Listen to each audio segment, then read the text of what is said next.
Joining us now is Ojy Okpe with stories trending around the world. Hello, Ojy. Thanks for yesterday. Yeah. Well, again, happy birthday, Dr. Abati. We're not going to stop till the end of the week. It's our tradition. It's our tradition. I hope you had a great time. Thank you. Rufai, good morning. And I must have to confess, Dr. Abati fulfilled all implications. Correct. He has paid his debts. Correct. Birthday debts. Well, all right. Good morning to you, viewers.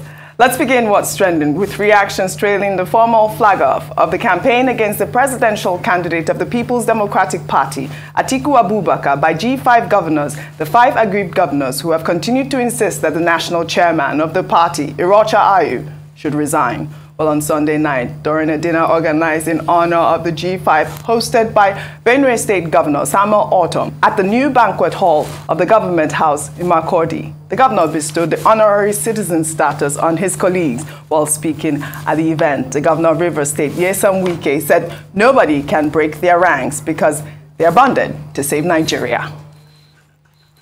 What we came here today to do is to give him solidarity, support for tomorrow's campaign, to tell the people of Benue we are with Governor Ortom.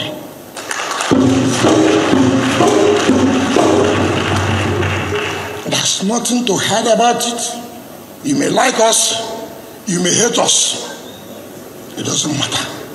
We are with Governor Ortom. And you see, if you look at us here, the way we are, people have tried to see how they can break us. You cannot.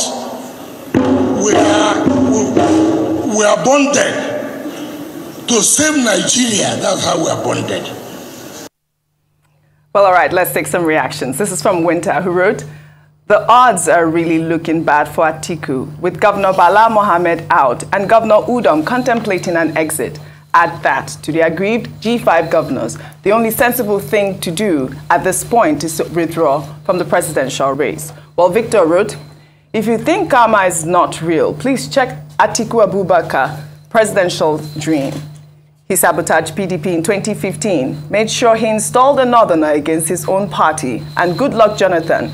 Then he lost in 2019. Now the G5 governors will help him lose again in 2023. Hashtag Nigeria Decides 2023.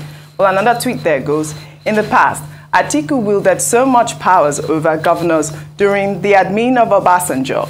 And in the days of Jonathan, Atiku was solidly behind and even instigated the 7 PDP governors that eventually removed JEJ's government. Today, he's been stabbed by the same sword now called G5 governors led by Wike."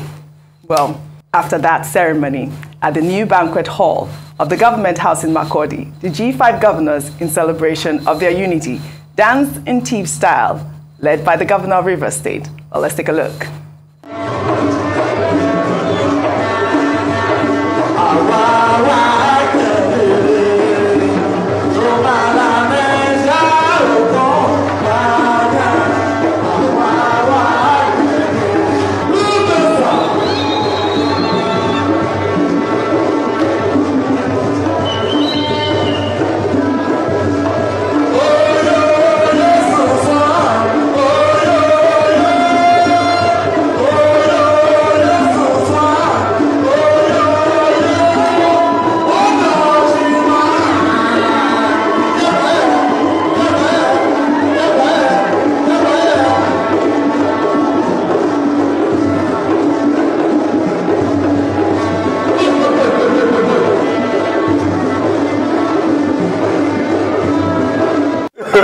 Okay. We're all cracking up. I can't stop. All 5 of them. Dancing as if it's so good at it. Oh my goodness. Great fun there. Yes. But I think what the G5 governors have tried to do, following the comment on VOA by presidential candidate of the PDP, Atiku Abubakar, that the party is moving on. And he really is not bothered whether or not the G5 are going with him or not. Well, there's also been a response, I think, from Dino Melaye, spokesperson for the campaign, saying that, look, those governors, at the end of the day, they will still work for the presidential candidate. We hope that before, the election, maybe if something will happen, they will be able to mend their fences. But clearly, this is a message from the 5 governors saying that we are together. Yes. We can't break our ranks. And that they still insist on their minimum demand, which is that for the purposes of equity, justice, and fairness in the People's Democratic Party, and in line with Section 17, subsection 1 of the party's constitution, that you cannot have leaders of the party from the same zone. In this regard, the chairman of the party from the north and also the presidential candidate from the north. But Ojy Okpe, senator, has said that he's not stepping down. The party has passed a vote of confidence in him. The candidate himself has said, well, we are moving on. Right, so that's that about that. At that event, I mentioned it earlier on, when Governor Otom was commissioning roads, the road behind the commissioner's quarters, leading straight to the house of Senator Ojy Okpe, he named it after Wike. Yes, after Wike. So that anytime Senator Ayu goes home, incidentally, he's going to have his 70th birthday sometime this month. When he's going home, he will be reminded of Wike's presence. And his address will be Wike Road, with some macabre humor there.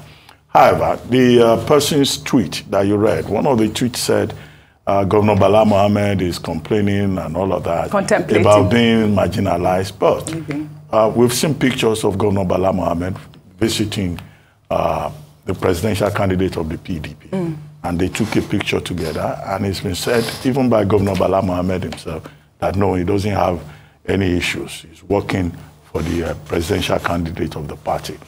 Also, the chairman of the campaign, Governor Udom Emmanuel, who has been quoted as saying, oh, he has not been mobilized, financially. He too in the papers has debunked that to say that it is mere rumor. It is not true. So I think it's important to give those two clarifications. But whatever it is, the PDP will still need to work together as a team. That is the most important thing. Because this 2023 election, with the kind of emotions flying all over the place, across board, among surrogates, among supporters, it's going to be a really tough election. Yes. And everybody involved will have to mobilize. You can't take anything for granted, particularly now that we have an electoral framework that does not leave too many loopholes for misconduct or manipulation. Absolutely.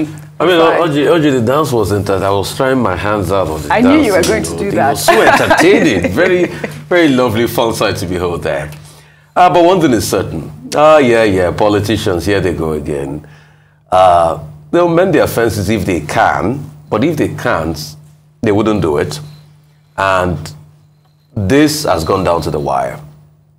A part of me says this fight might not end before elections, but who am I to talk about politicians? They always put something out at the very last minute. But all of these fights you see they're fighting, and I'm responding to what Governor Wike said, we are bonded to save Nigeria. Heck no. You're not bonded to save Nigeria for the G5. You're bonded to save your own interests. Because politicians, when their interests align, they come together.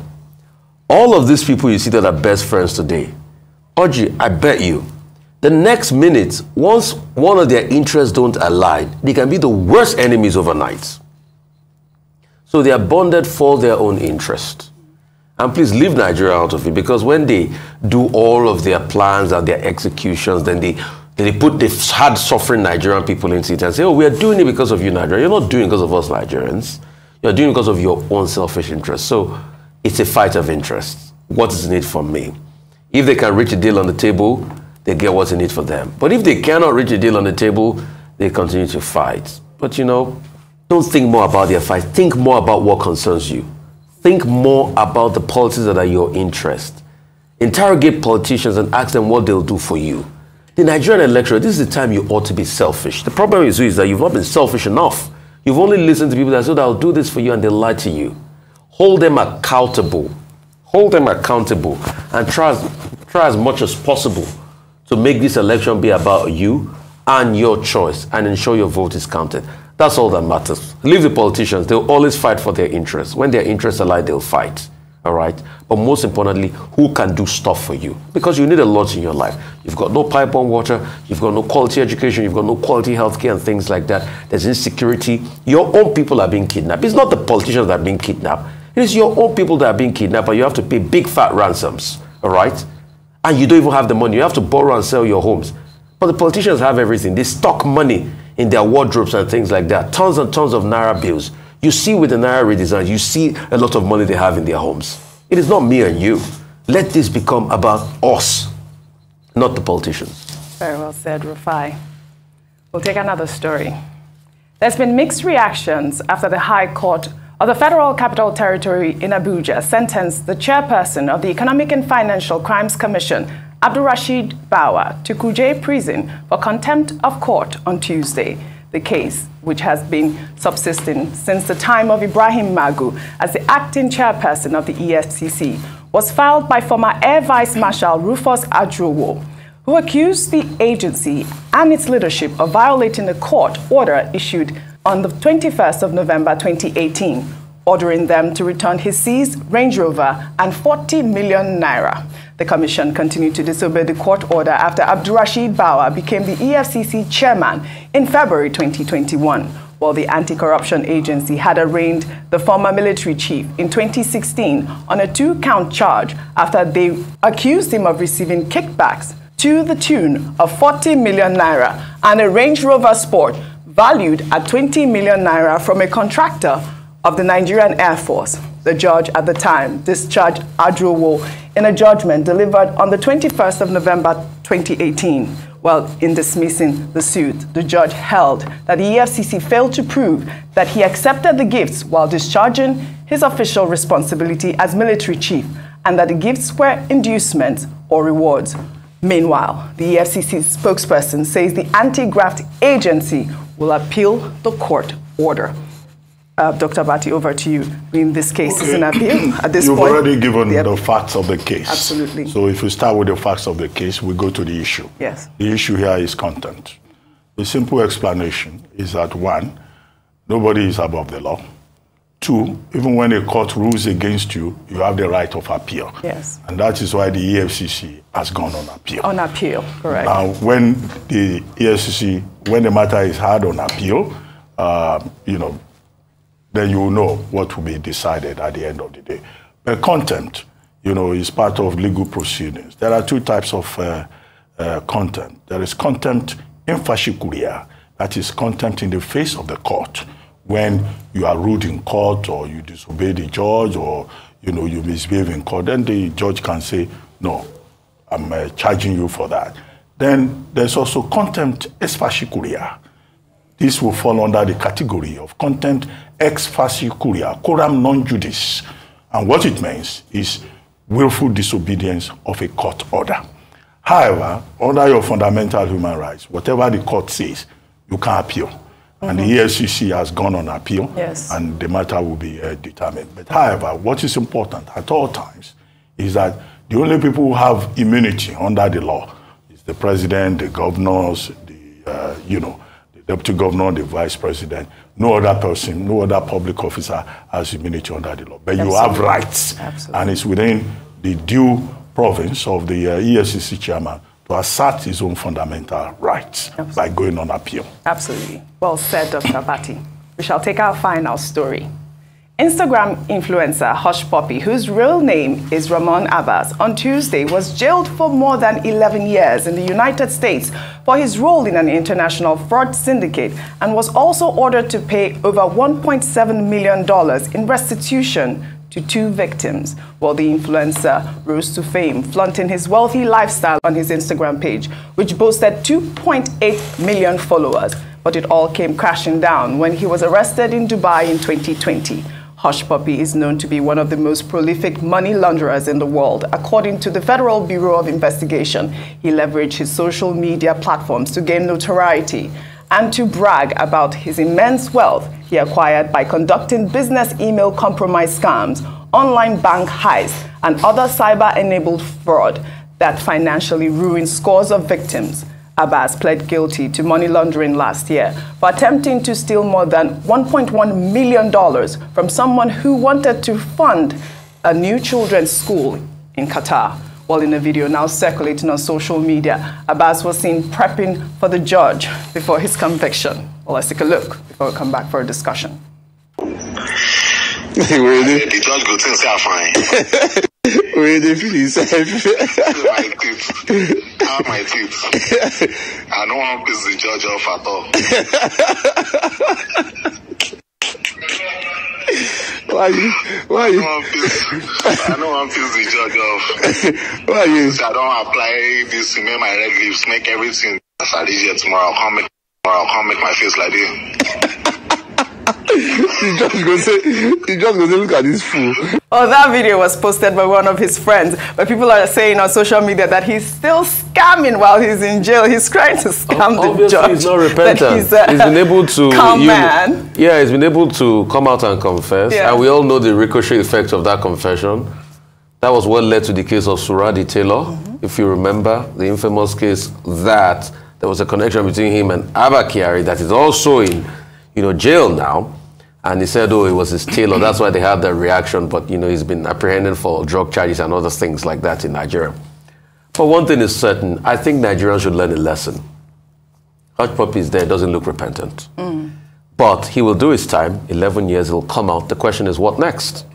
Will he probably go to the crime, or he'll turn a new leaf, or start a church, like they say in Nigeria? Oh, full repentance. Will he find salvation or redemption in jail?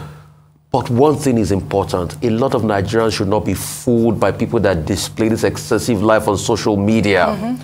Most of the thing you see on social media is a farce, it's false, and it's been typified. This was the same person on social media that said he was into real estate and how much God has blessed him and all of that. But you can see that the real estate is email scam, cybersecurity scam, and forgery, and money laundering. And that's the kind of society our young people look at. And these are the kind of people they follow on social media and influences their lifestyle. True wealth should be worked for. People should work for it, go through the ladder, get up on the path of success, not through illicit means and making other people cry. I hope we take lessons from this. Absolutely. Dr. Well, Martin. you do the crime, you do the time. On Twitter has already suspended Hush Puppy's account. Absolutely.